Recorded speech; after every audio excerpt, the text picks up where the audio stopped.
Hello जी, सत श्री अकाल साਰਿਆਂ ਨੂੰ ਤੇ ਸਵਾਗਤ ਹੈ ਤੁਹਾਡਾ Punjab job target YouTube channel ਤੇ। ਜਿੱਦਾਂ ਕਿ ਤੁਹਾਨੂੰ ਪਤਾ ਹੈ, ਆਪਾਂ ਸਾਇੰਸ ਦੀ ਜਿਹੜੀ ਸੀਰੀਜ਼ ਹੈ, ਥਿਊਰੀ ਵਾਲੀ ਸੀਰੀਜ਼ ਇੰਪੋਰਟੈਂਟ ਟੌਪਿਕਸ ਦੀ ਚਲਾ ਰੱਖੀ ਹੈ। ਉਹਦੇ ਵਿੱਚ ਅੱਜ ਆਪਾਂ ਨੈਕਸਟ ਪਾਰਟ ਕਰਾਂਗੇ ਵਿਟਾਮਿਨ ਤੇ ਵਿਟਾਮਿਨ ਤੋਂ ਹੋਣ ਵਾਲੀ ਡੈਫੀਸ਼ੀਐਂਸੀ ਤੇ ਉਹਨਾਂ ਦੇ ਸਾਇੰਟਿਫਿਕ ਨੇਮ ਕੀ ਨੇ। ਇੱਕ ਨੰਬਰ ਇਹ ਪੱਕਾ ਦੇ ਕੇ ਜਾ ਸਕਦੇ ਨੇ। ਤੇ ਉਸ ਤੋਂ ਪਹਿਲਾਂ ਮੈਂ ਦੱਸਦਾ ਕਿ ਆ ਸਾਰੀ ਡਿਟੇਲ ਅਸੀਂ ਟੈਲੀਗ੍ਰਾਮ ਚੈਨਲ ਤੇ ਪਾ ਦਾਂਗੇ। ਡਿਸਕ੍ਰਿਪਸ਼ਨ 'ਚ ਲਿੰਕ ਹੈ, ਉੱਥੇ ਤੁਸੀਂ ਜਾ ਕੇ ਟੈਲੀਗ੍ਰਾਮ ਚੈਨਲ ਨੂੰ ਸਬਸਕ੍ਰਾਈਬ ਕਰ ਸਕਦੇ ਹੋ। ਤੇ ਉਸ ਤੋਂ ਬਾਅਦ ਇੰਸਟਾਗ੍ਰਾਮ ਦਾ ਲਿੰਕ ਵੀ ਅਸੀਂ ਦੇ ਰੱਖਿਆ, ਉੱਥੇ ਵੀ ਆ ਟੇਬਲ ਜਿਹੜੀ ਹੈ ਪੈ ਜੂਗੀ। ਠੀਕ ਹੈ ਜੀ। ਤੇ ਦੇਖੋ, ਸਭ ਤੋਂ ਪਹਿਲਾਂ ਦੇਖੀਏ ਵਿਟਾਮਿਨ ਹੁੰਦੇ ਕਿੰਨੇ ਟਾਈਪ ਦੇ ਨੇ। ਤੇ ਵਿਟਾਮਿਨ ਹੁੰਦੇ ਨੇ 2 ਟਾਈਪ ਦੇ। ਜ਼ਿਆਦਾ ਟਾਈਮ ਨਹੀਂ ਲੈਂਦੇ ਤੁਹਾਡਾ, ਫਟਾਫਟ ਕਰਵਾਵਾਂਗੇ। ਵਿਟਾਮਿਨ 2 ਟਾਈਪ ਦੇ ਹੁੰਦੇ ਨੇ। ਇੱਕ ਹੁੰਦਾ ਸੋਲੇਬਲ ਇਨ ਵਾਟਰ, ਸੋਲੇਬਲ ਇਨ ਵਾਟਰ ਜਿਹੜੇ ਪਾਣੀ 'ਚ ਘੁਲ ਜਾਂਦੇ ਆ।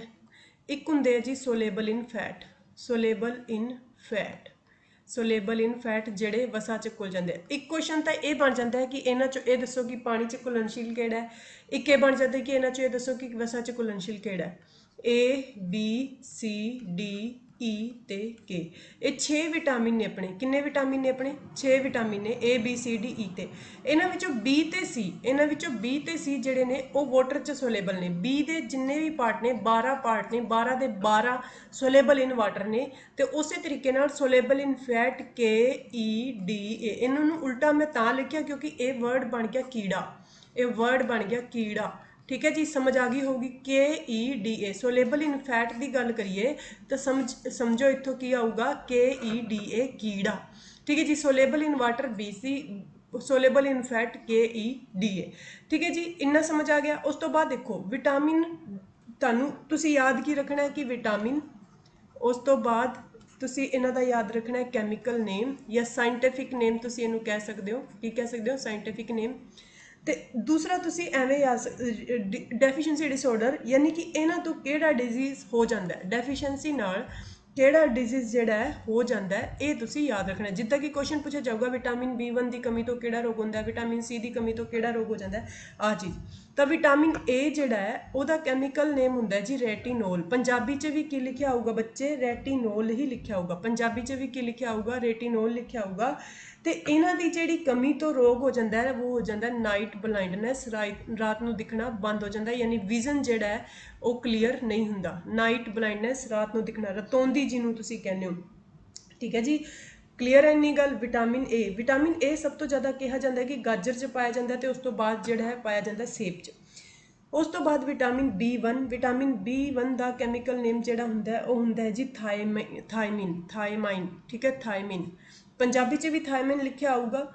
ਠੀਕ ਹੈ। ਤੇ ਇਹਦੇ ਨਾਲ ਜਿਹੜਾ ਵਿਟਾਮਿਨ B1 ਦੀ ਕਮੀ ਨਾਲ ਰੋਗ ਹੋ ਜਾਂਦਾ ਉਹ ਹੋ ਜਾਂਦਾ ਬੇਰੀ। ਕਿਹੜਾ ਹੋ ਜਾਂਦਾ ਜੀ? ਬੇਰੀ ਰੋਗ। ਬੇਰੀ ਰੋਗ ਹੋ ਜਾਂਦਾ। ਠੀਕ ਹੈ, ਬੇਰੀ ਰੋਗ ਹੋ ਜਾਂਦਾ, ਬੇਰੀ ਰੋਗ ਹੋ ਜਾਂਦਾ। ਜਿੱਦਾਂ ਵੀਕ ਮਸਲਸ ਹੋ ਜਾਂਦੀਆਂ ਨੇ, ਵੇਟ ਲੋਸ ਹੋ ਜਾਂਦਾ ਪੂਰੀ ਤਰੀਕੇ ਨਾਲ। ਠੀਕ ਹੈ ਜੀ। ਵਿਟਾਮਿਨ B2, ਵਿਟਾਮਿਨ B ਨੂੰ ਕਹਿੰਦੇ ਆ ਰਾਈਬੋਫਲੇਵਿਨ। ਵਿਟਾਮਿਨ B ਦੇ ਆਪਾਂ ਉਹੀ ਪਾਰਟ ਕਰਾਂਗੇ ਜੋ ਆਪਣੇ ਪੇਪਰ ਲਈ ਇੰਪੋਰਟੈਂਟ ਨੇ। ਠੀਕ ਹੈ, ਰਾਈਬੋਫਲੇਵਿਨ, ਰਾਈਬੋਫਲੇਵਿਨ ਪੰਜਾਬੀ 'ਚ ਵੀ ਐਵੇਂ ਲਿਖਿਆ ਆਊਗਾ। ਠੀਕ ਹੈ। ਇਹਦੇ ਨਾਲ ਕੀ ਹੋ ਜਾਂਦਾ ਹੈ? ਮੂੰਹ 'ਚ ਛਾਲੇ ਹੋ ਜਾਂਦੇ ਆ। ਠੀਕ ਹੈ, ਮਾਊਥ ਸੋਰਸ ਜਿਹਨੂੰ ਤੁਸੀਂ ਕੀ ਕਹਿੰਦੇ ਹੋ? ਮਾਊਥ ਸੋਰਸ, ਮੂੰਹ 'ਚ ਛਾਲੇ ਹੋ ਜਾਂਦੇ ਆ, ਵੱਡੇ ਛਾਲੇ ਹੋ ਜਾਂਦੇ ਆ। ਠੀਕ ਹੈ। ਉਸ ਤੋਂ ਬਾਅਦ ਨੈਕਸਟ ਹੈ ਜੀ ਵਿਟਾਮਿਨ B3, ਵਿਟਾਮਿਨ B3। ਇਹਦਾ ਜਿਹੜਾ ਕੈਮੀਕਲ ਨੇਮ ਹੁੰਦਾ ਉਹ ਹੁੰਦਾ ਨਿਆਸਿਨ। ਕੀ ਹੁੰਦਾ? ਨਿਆਸਿਨ। ਕਲੀਅਰ ਹੈ ਇੰਨੀ ਗੱਲ। ਇਹ ਆਪਣੇ ਬ੍ਰੇਨ ਨੂੰ ਇਫੈਕਟ ਕਰਦਾ ਹੈ। ਠੀਕ ਹੈ, ਬ੍ਰੇਨ ਇਫੈਕਟ ਹੁੰਦਾ ਇਹਦੇ ਨਾਲ। ਜੇ ਬ੍ਰੇਨ ਇਫੈਕਟ ਹੁੰਦਾ, ਬ੍ਰੇਨ ਅਟੈਕ, ਯਾਨੀ ਕਿ ਅਟੈਕ ਜੇ ਹੋਣੇ ਸ਼ੁਰੂ ਹੋ ਜਾਂਦੇ ਆ ਵਿਟਾਮਿਨ B3 ਦੀ ਕਮੀ ਨਾਲ ਬ੍ਰੇਨ ਦੇ ਵਿੱਚ। ਠੀਕ ਹੈ ਜੀ। ਉਸ ਤੋਂ ਬਾਅਦ ਸਿੱਧਾ ਆ ਜਾਓ ਤੁਸੀਂ ਵਿਟਾਮਿਨ B5 ਤੇ, ਸਿੱਧਾ ਆ ਜਾਓ ਵਿਟਾਮਿਨ B5 ਤੇ। ਪੈਂਟੋਥੈਨਿਕ ਐਸਿਡ, ਪੈਂਟੋਥੈਨਿਕ ਅਮਲ ਵੀ ਕਹਿ ਸਕਦੇ ਹੋ, ਪੈਂਟੋਥੈਨਿਕ ਐਸਿਡ, ਪੈਂਟੋਥੈਨਿਕ ਐਸਿਡ, ਪੈਂਟੋਥੈਨਿਕ ਐਸਿਡ, ਪੈਂਟੋਥੈਨਿਕ ਐਸਿਡ। ਤੇ ਉਸ ਤੋਂ ਬਾਅਦ ਜੇ ਗੱਲ ਕਰੀਏ ਵੀ ਰੋਗ ਕਿਹੜਾ ਹੋ ਜਾਂਦਾ ਤਾਂ ਰੋਗ ਹੋ ਜਾਂਦਾ ਪੇਲਗਰਾ, ਪੇਲਗਰਾ ਰੋਗ ਹੋ ਜਾਂਦਾ ਹੈ, ਪੇਲਗਰਾ। ਠੀਕ ਹੈ ਜੀ। ਡਾਇਰੀਆ ਵੀ ਕਹਿ ਸਕਦੇ ਹੋ ਤੁਸੀਂ। ਠੀਕ ਹੈ। ਨੈਕਸਟ ਹੈ ਜੀ ਵਿਟਾਮਿਨ B6, ਨੈਕਸਟ ਹੈ ਜੀ ਵਿਟਾਮਿਨ B6। ਵਿਟਾਮਿਨ B6 ਦੀ ਜੇ ਆਪਾਂ ਗੱਲ ਕਰੀਏ ਤਾਂ ਪਾਇਰੋਡਿਕਸਿਨ, ਕੈਮੀਕਲ ਨੇਮ ਕੀ ਹੈ ਜੀ? ਪਾਇਰੋਡਿਕਸਿਨ। पायरोडिक्सिन, पायरोडिक्सिन, ठीक है। पायरोडिक्सिन विटामिन B6 एनीमिया रोग हो जाता है। विटामिन B12 की कमी नाल मेनली एनीमिया होंदा है, बट विटामिन B6 की कमी नाल भी की होंदा है एनीमिया, यानी कि HB का घट जाना, यानी कि तुसी की कह सकते हो HB का घट जाना। उस तो बाद है जी next vitamin B7, vitamin B7 biotin, biotin लकवा रोग हो जाता है जी, लकवा रोग हो जाता है, पैरालाइसिस जिन्हों तुसी कहने हो। विटामिन B7 पैरालाइसिस जिन्हों डरमेटिस भी कहा जाता है, ठीक है जी। ठीक है जी, रोग केड़ा मैं दस्या इहदे नाल केड़ा रोग हो जाता है, लकवा, केड़ा हो जाता है, लकवा, ठीक है जी। लकवा जिहड़ा डिजीज़ है वो इहदे नाल हो जाता है। उस तो बाद सीधा तुसी आ जाओ विटामिन B12 ते, विटामिन B12 ते, ये सारे इंपोर्टेंट ने, इस करके तुहानूं करवाए गए ने। Vitamin B12, vitamin B12, vitamin B12 नूं कहने हो तुसी साइनोकोबलेमिन, साइनोकोबलेमिन, साइनोकोबलेमिन, ठीक है। पंजाबी च भी एवें लिखिया होगा साइनोकोबलेमिन।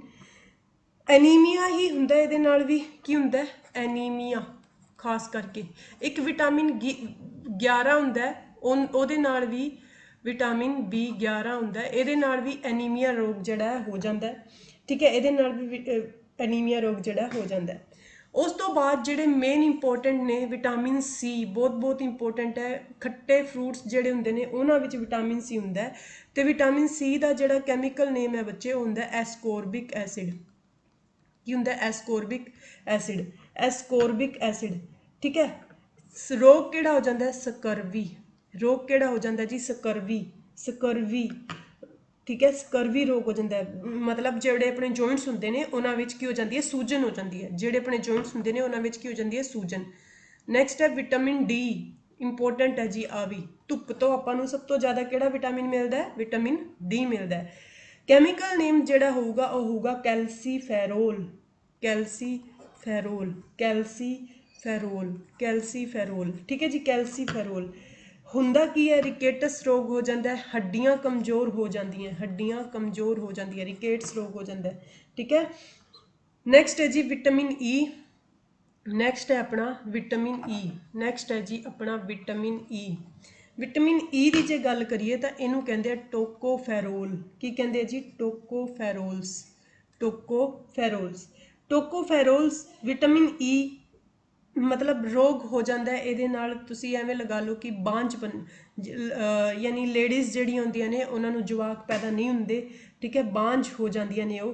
एक तुसी एवें कह सकते हो हीमोलाइटिक एनीमिया, यानी कि ब्लड तो रिलेटेड एनीमिया हो जाता है, ठीक है। हीमोलाइटिक एनीमिया ਉਹਦੇ ਤੋਂ ही रिलेटेड है, ਬਾਂਝਪਨ तो ही रिलेटेड ਜਿਹੜਾ डिजीज़ है, ਬਾਂਝ हो ਜਾਂਦੀਆਂ ਨੇ ਇਸਤਰੀਆਂ, ठीक है जी।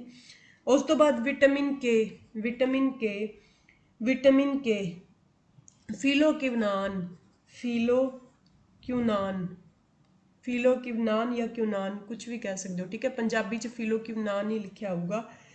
फिलोक्विनान ਇਹਦੇ ਨਾਲ ਜਿਹੜਾ डिजीज़ हो जाता है वो हो जाता है खून का थक्का नहीं बनता, ब्लड क्लोट नहीं बनता ਇਹਦੇ ਨਾਲ, ठीक है। ब्लीडिंग ਜਿਹੜੀ है वो लगातार चलती रहती। कई बार एवें होंदा है, ये वैसे अनुवांशिक भी है, अनुवांशिक कह सकते हो तुसी। अनुवांशिकता की होंदी है, जिहड़ी जन्मजात होंदी है, एक पीढ़ी तो दूसरी पीढ़ी ते ट्रांसफर होंदी रहंदी है, ठीक है।